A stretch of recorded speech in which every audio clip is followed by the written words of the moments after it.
Hello students, कैसे हो? आइए, मैं भूदेव शर्मा हिंदी ऑनलाइन क्लासेज में आपका स्वागत करता हूं। हम पढ़ रहे थे स्त्री शिक्षा के विरोधी कुतर्कों का खंडन।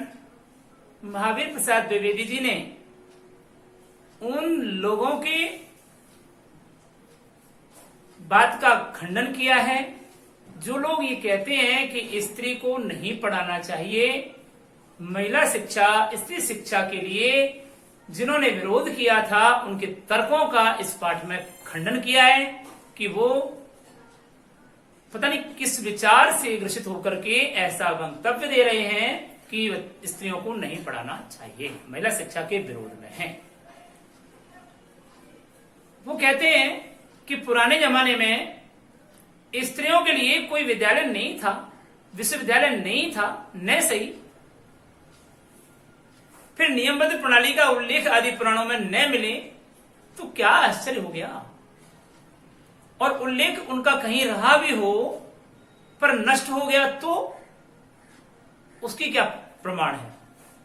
पुराने जमाने में विमान उड़ाते थे लोग, विमान उड़ाते थे, यानी विमान उड़ते थे पुराने जमाने में। आपने सुना है, श्री राम ने ताली बजाई, पुष्पक विमान आ गया। श्री कृष्ण ने शंख बजाया, गरुड़ जी आ गए। तो कहने का मतलब ये विमान थे, उनके साधन थे। तो पुराने जमाने में विमान उड़ते थे। बताइए, उन्हें बनाने की विद्या सिखाने वाला कोई शास्त्र है? पुष्पक विमान कैसे बना है? कोई शास्त्र? आज अंग्रेज लोग कहते हैं कि हमने हवाई जहाज बनाया, सबसे पहले हमने हवाई जहाज का आविष्कार किया। मैं कहता हूं कि हवाई जहाज का आविष्कार उन्होंने नहीं किया, अपितु हमारे यहाँ की विज्ञान तो पहले से ही ज्यादा प्रगति पर थी। उनका हवाई जहाज तो उड़ता हुआ दिखाई देता है, हमारा विमान तो दिखता ही नहीं है।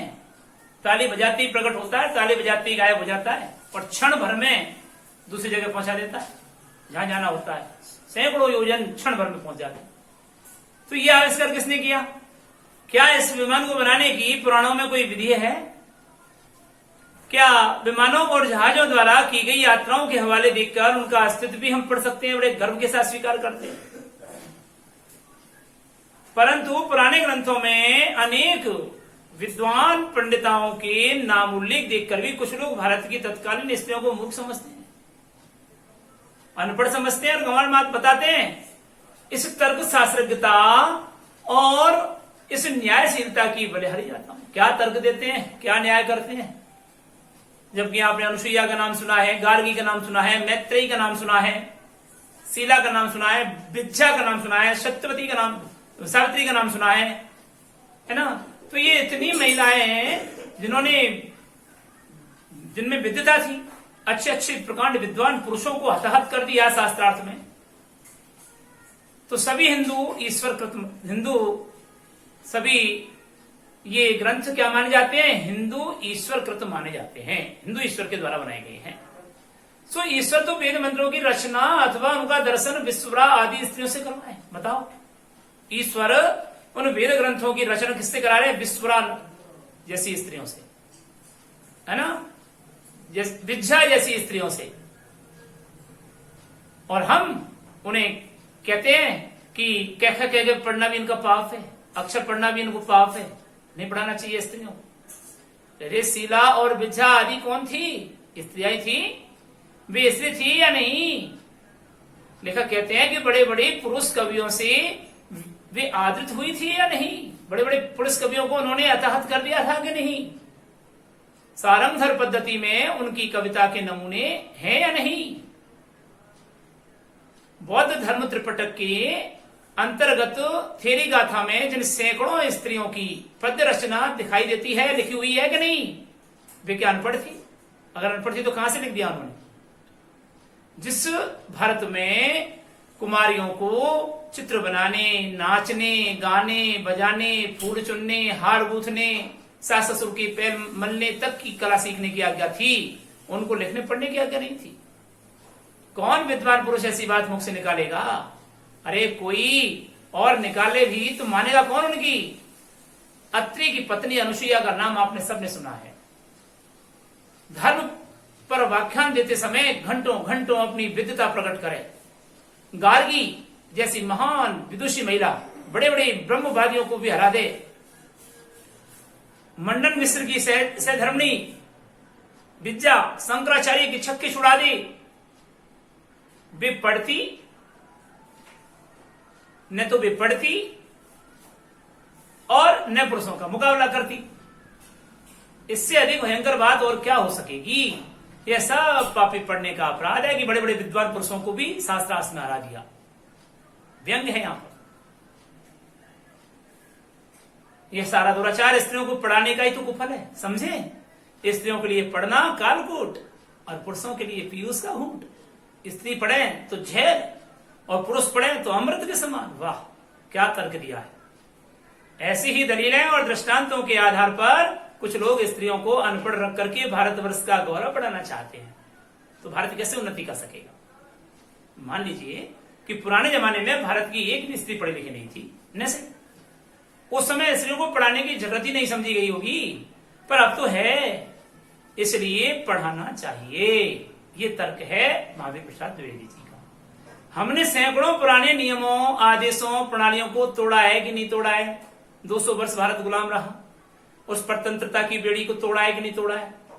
संविधान में परिवर्तन किया, नए नए कानून बनाए जा रहे हैं कि नहीं जा रहे हैं? तो फिर चलिए स्त्रियों को अनपढ़ रखने की इस पुरानी चाल को भी तोड़ दें।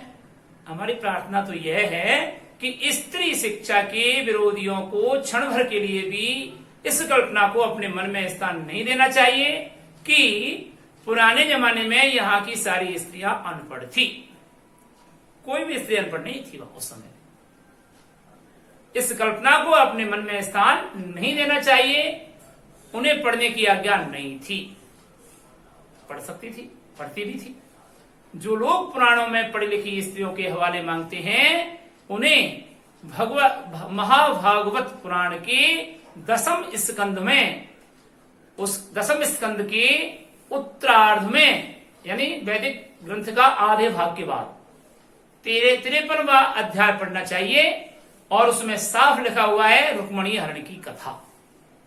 और उस रुक्मणी हरण की कथा में रुक्मणी के द्वारा जो एक लंबा चौड़ा पत्र एकांत में लिखा गया और ब्राह्मण के हाथ श्री कृष्ण को भेजा गया, वह तो प्राकृत में नहीं था, वह तो बोलचाल की भाषा संस्कृत में था, प्राकृत में नहीं। उसके प्राकृत में होने का उल्लेख भागवत में तो नहीं है। उसमें रुक्मणी जी ने तो पांडित्य दिखाया है, जो समझदारी दिखाई है, जो विद्वता दिखाई है, वह उसके अनपढ़ और अल्पज्ञ होने, मूर्ख होने और गंवार होने का सूचना नहीं देता। वह समझदार थी, इसलिए ऐसे ऐसे शब्दों का उसने प्रयोग किया, संस्कृत के शब्दों का प्रयोग किया, इसलिए उसको हम मूर्ख नहीं कह सकते। इसलिए प्रमाणित होता है कि प्राचीन काल में स्त्रियां भी पढ़ती थी। पुराने ढंग से पक्के सनातन धर्मावलंबियों की दृष्टि में, अर्थात पूरी तरह से सनातन धर्म को मानने वालों की दृष्टि में नाटकों की अपेक्षा भागवत का महत्व बहुत अधिक होना चाहिए। इस दशा में यदि उनमें से कोई यह कहे कि सभी प्राचीन काल की स्त्रियां अनपढ़ होती थी, तो उसकी बात पर विश्वास करने की जरूरत ही नहीं है। भागवत की बात यदि पुराण कथा या कवि की कल्पना मानी जाए, तो नाटकों की बात उससे भी गई बीती समझनी चाहिए। स्त्रियों का किया हुआ अनर्थ यदि पढ़ाने का ही परिणाम है, देखो आपके लिए कह रहा है कि स्त्रियों का किया हुआ अनर्थ यदि पढ़ाने का परिणाम है, तो पुरुषों का किया हुआ अनर्थ भी उनकी विद्या और शिक्षा का परिणाम समझना चाहिए। बम के गोले बनाना, बम फेंकना, नरहत्या करना, डाके डालना, चोरियां करना, रिश्वत लेना, ये सब पढ़ने लिखने का ही तो परिणाम है। और अब तो नए नए तरीके से, नए नए शिक्षा की उज्जवलता आने से नए तरीके से चोरी डाका होने जा रहा है। ये सारे कॉलेज, स्कूल और पाठशालाएं बंद हो जानी चाहिए। परंतु जो मूर्ख लोग हैं, जो बेचारे फालतू की बातों से परेशान होते हैं, उनको सिवाय ऐसी दलीलें देने से कोई काम ही नहीं है। शकुंतला ने दुष्यंत को कड़वे वचन कहकर कौन सी अस्वाभाविकता दिखाई है? शकुंतला जब दुष्यंत के दरबार में गई, जब दुष्यंत उसको भूल गया श्राप के कारण, और वहां जाकर के उसने कहा कि आपसे प्रणय विवाह किया गया है और ये आपका बेटा मेरी कोख में पल रहा है, आपकी संतान मेरी कोख में पल रही है, आप मुझे स्वीकार कीजिए, तो धक्का देकर के उसको बाहर निकलवा दिया गया था और उससे अपशब्द कहे थे और उसे जंगली कहा गया। तो जब शकुंतला ने क्रोध में आकर के दुष्यंत को सभा में भला बुरा कहा, तो ये स्वाभाविक था? अस्वाभाविक थोड़ी था, ये स्वाभाविक था, होना भी चाहिए ऐसा। भाई उन्होंने उससे कहा है, तो इसलिए अगर तो क्या वो ये कहता कि वाह बहुत बढ़िया किया तुमने, हमारे साथ ऐसे ही करते रहो। तो शकुंतला ने दुष्यंत को कड़वू वाक्य कह करके कौन सी अस्वाभाविकता दिखाई है? क्या भाई ये कहती कि अरे पुत्र शाबाश, बहुत अच्छा काम किया, जो मेरे साथ गांधार विवाह करके हम कर गए, अब क्या हो गए, अस्वीकार कर रहे हो। नीति न्याय सदाचार और धर्म की आप साक्षात मूर्ति हैं, ऐसे ही करते जाओ। पत्नी पर घोर से घोर अत्याचार करके जो उससे भी ऐसी आशा रखते हैं, वे मनुष्य स्वभाव का किंचित भी ज्ञान नहीं करते हैं, बिल्कुल नहीं रखते ज्ञान, बिल्कुल भी मूर्ख हैं वो। सीता से अधिक साध्वी स्त्री कौन नहीं हो, कौन होगी बताओ? कितनी साध्वी थी? साध्वी का मतलब पवित्र आचरण वाली, जिसको दो दो बार तो अग्नि परीक्षा देनी पड़ी बेचारी। जिस कवि ने शकुंतला नाटक में अपमानित हुई शकुंतला से दुष्यंत के विषय में दुर्वाक्य कहा है, उसी ने परित्याग होने पर सीता ने रामचंद्र के विषय में क्या कहलवाया है, सुनिए आप। जब रामचंद्र जी सीता जी को वनवास दे रहे हैं, लक्ष्मण जी के साथ में रथ में बिठा करके वन भेज रहे हैं, तो लक्ष्मण से क्या कह रही है सीता, देखिए। वाचस्त्वया मधुवचनास्य राजा वन्यो विशुद्धम मतिय समक्षम माम लोकवादा श्रवणादहासी श्रुतस्य त्यक्तम सदशम कुलस्य।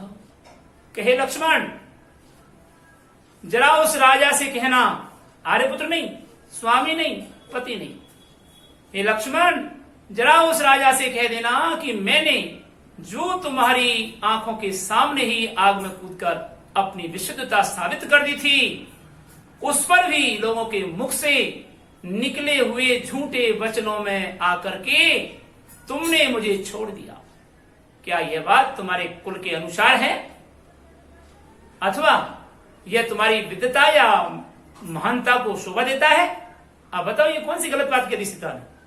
सही तो कहा था, वाल्मीकि रामायण में आया दृष्टांत। सीता का यह संदेश कड़वा नहीं तो क्या मीठा है? राजा मात्र कहकर उसने अपना संदेशा भेजा है और लक्ष्मण को सीधा नाम लेकर पुकारा है। यह उक्ति न किसी गंवार स्त्री की है, किंतु ब्रह्म ज्ञानी राजा जनक की लड़की और मनु आदि ऋषियों से धर्मशास्त्र का ज्ञान प्राप्त करने वाली सीता की है। क्यों, कैसे पता कि मनु आदि ऋषियों से ज्ञान प्राप्त किया उसने? तो वाल्मीकि रामायण में कहा है कि नृपश्य वर्णाश्रम पालनयम यत सैव धर्मो मनुना प्रणीतः। यानी वह राजा जनक की पुत्री वर्णाश्रम का पालन करती हुई, विधिवत धर्म का पालन करती हुई मनु आदि ऋषियों से प्रणीत हुई है, पढ़ी लिखी है, विद्वान बनी है। सीता की धर्म शास्त्रज्ञता या प्रमाणता नहीं है, बल्कि आगे चलकर कुछ ही दूर पर कवि ने उसका प्रमाण भी दिया है। सीता परित्याग के कारण वाल्मीकि के समान शांत, नीतिज्ञ और क्षमाशील तपस्वी तक ने यह कह दिया कि अस्तेव मनुर्भरता ग्रजे में, कि राम अस्तवे अस्ति एवा मनोर्भरता अग्रजे में। रामचंद्र पर क्रोध प्रकट किया है सीता ने कि भरत के बड़े भाई राम, भरत का बड़ा भाई कहा है, यह नहीं कहा कि स्वामी या पति या प्रिय। ऐसा कहकर शकुंतला की तरह अपना परित्याग या अन्याय समझने वाली सीता का रामचंद्र के विरोध में कटु वचन कहना हमेशा स्वाभाविक है। न वह यह पढ़ लिखे का परिणाम है और न गंवारपन का। न अकुलीनता का। अकुलीनता का मतलब अच्छे कुल में जन्म नहीं लेना, अच्छे कुल में जन्म ली हुई है। पढ़ने लिखने में स्वयं कोई बात ऐसी नहीं जिससे अनर्थ हो सके। पढ़ाई लिखाई कभी अनर्थ नहीं कराती, इसलिए पढ़ना लिखना चाहिए। अनर्थ का बीज उसमें हरगिज नहीं है। पढ़ाई में अनर्थ पुरुषों से भी होते हैं, अपढ़ों और पढ़े लिखे दोनों से भी होते हैं। अनर्थ दुराचार और पापाचार। दुराचार यानी बुरा व्यवहार करना, पापाचार यानी पाप का आचरण करना। अनर्थ दुराचार बुरा व्यवहार और पापाचरण यानी पाप का आचरण और ही होते हैं, और वे व्यक्ति विशेष का चाल चलन देखकर जाने भी जा सकते हैं। आप व्यक्ति के चाल चलन देख करके इनको जान सकते हैं, शिक्षा के द्वारा उनको पता नहीं लगाया जा सकता। इसलिए महावीर प्रसाद द्विवेदी कहते हैं स्त्रियों को अवश्य पढ़ाना चाहिए। जो लोग ये कहते हैं कि पुराने जमाने में यहां स्त्रियां न पढ़ती थी अथवा उन्हें पढ़ने की आवश्यकता ही नहीं थी, तो महावीर प्रसाद द्विवेदी उनके बारे में कहते हैं कि वे या तो इतिहास से जानकार नहीं है, अर्थात इतिहास की जानकारी नहीं रखते हैं, या जानबूझकर लोगों को बेवकूफ बनाते हैं, धोखा देते हैं। समाज की दृष्टि में ऐसे लोग दंड के भागी हैं, दंडनीय हैं, क्योंकि स्त्रियों को निरक्षर रखने का उपदेश देना समाज का बुरा करना होता है, अपकार करना होता है और अपराध करना होता है। समाज की उन्नति में बाधा डालना है। शिक्षा बहुत व्यापक शब्द है। शिक्षा, उसमें सीखने योग्य अनेक विषयों का समावेश है। शिक्षा पद में पढ़ना लिखना भी उसी के अंतर्गत आ रहा है। इस देश की वर्तमान शिक्षा प्रणाली अच्छी नहीं है। इस कारण यदि कोई स्त्रियों को पढ़ाना अनर्थकारी समझे तो उसे उस प्रणाली का संशोधन करना या कराना चाहिए। पहली बात, खुद पढ़ने लिखने को दोष नहीं देना चाहिए।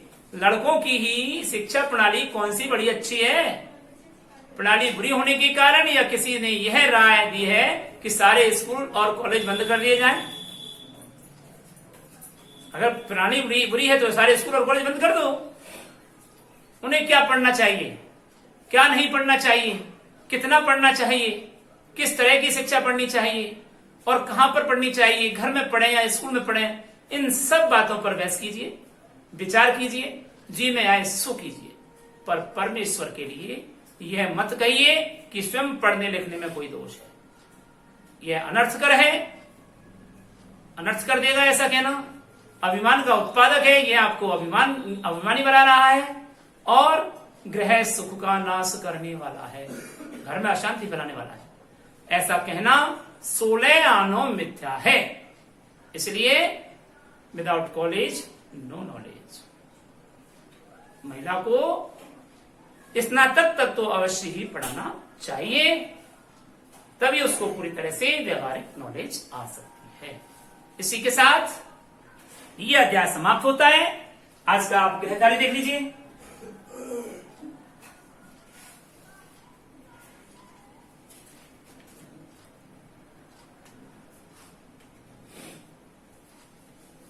शकुंतला ने दुष्यंत के विषय में क्या दुर्वचन कहे? शकुंतला ने दुष्यंत के विषय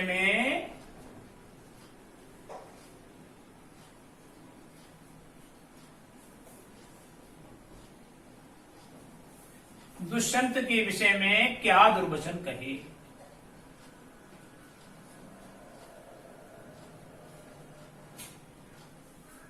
पहला क्वेश्चन। दूसरा क्वेश्चन,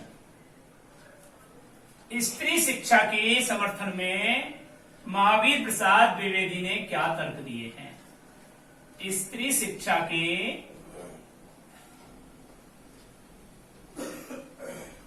समर्थन में महावीर प्रसाद द्विवेदी जी ने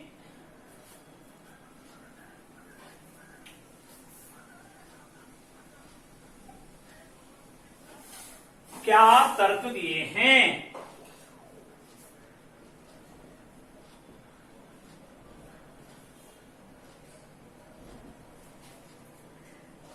ये था आपका आज का गृह कार्य। अगले वीडियो में हम आपसे फिर मुलाकात करेंगे। तब तक के लिए हम आपसे विदा लेते हैं। नमस्कार।